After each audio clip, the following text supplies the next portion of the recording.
Hi, this is the video you should be watching, so good job. This is Wednesday, November 29th, 2017, and these are your directions.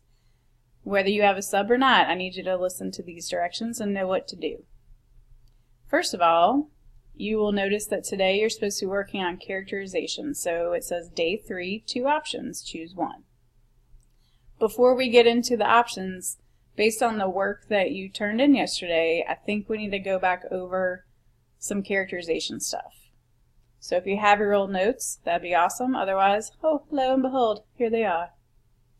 So let's just remember a couple things. First of all, every character you could ever read about in a story could be flat or round.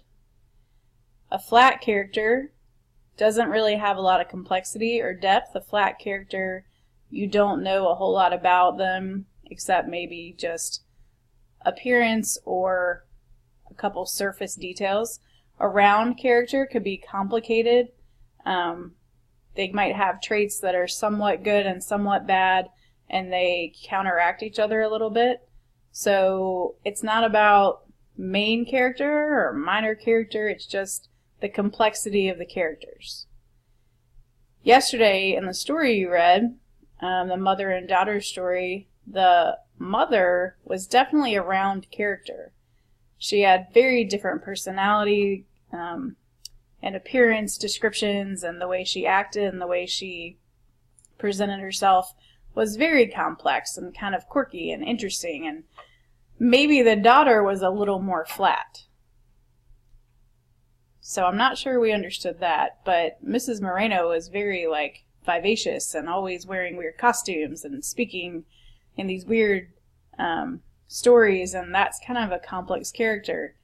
Static and dynamic simply means someone doesn't change personality-wise or someone does. So if a character comes to a realization about something, then he or she is becoming dynamic. So Mrs. Moreno does not change.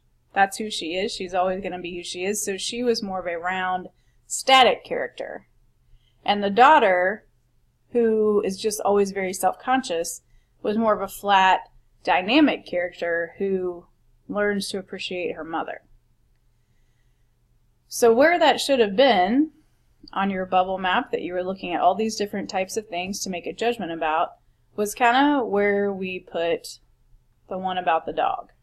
And I wrote final judgment on there, and some of you wrote cool or nice or whatever, but that's not what I'm asking. I'm asking, so if you look at these types of details, your evidence goes out to the side, and I asked you to have page numbers yesterday.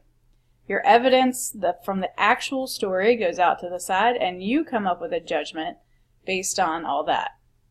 So we had the dog is playful because of all these things she does.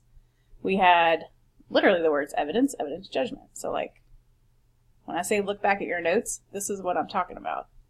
And a judgment would use the actual vocabulary terms. Some of you went so far as to say why they were flat or static, so even if I didn't really agree with you, I might have given it to you if you supported it well. So this was the Eileen story, or the girl story from the textbook, and we did this one together, and it had page numbers.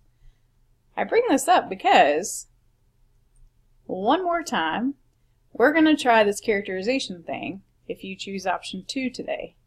And you need to make sure that you don't put thoughts that a character would have if it's not a first-person point of view or it's not omniscient point of view. If you don't know the person's thoughts, don't put it.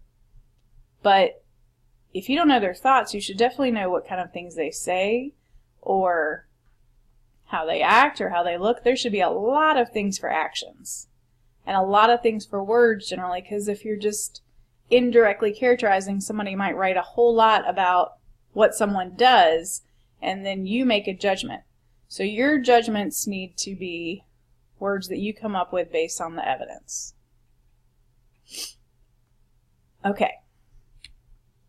So here's your actual assignment today. If I can find it. Hang on a second.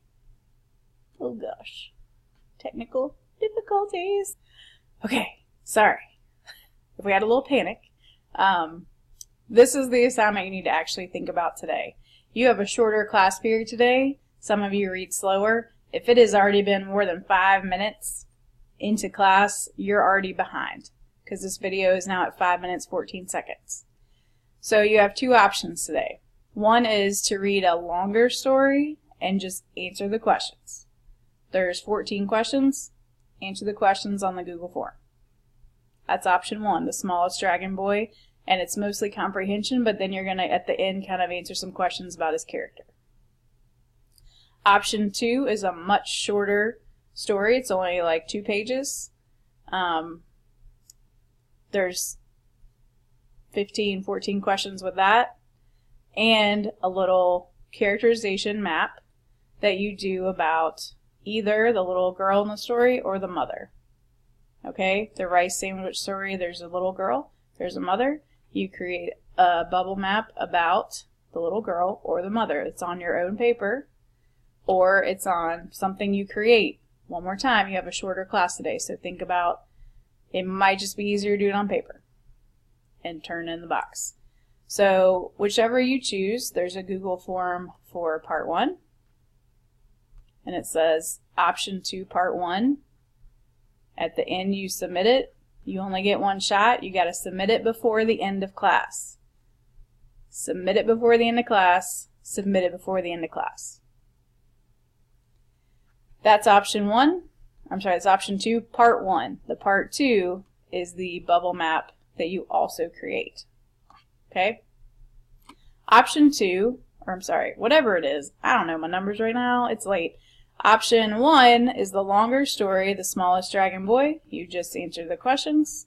That's it, but it's a lot longer. So right now decide, you are quiet, you are working, you are focused, and you are pretending like you're in advanced English class right now. Get on it. I don't want anybody off task. I don't want work incomplete. If you have a problem, you better email me directly. So I need you to make sure that you know what to do today. No other person is responsible for your work but you. You still got an hour, so I would use your time. Do it well. Also remember you have vocab tomorrow. Have a good day. Think about these characters.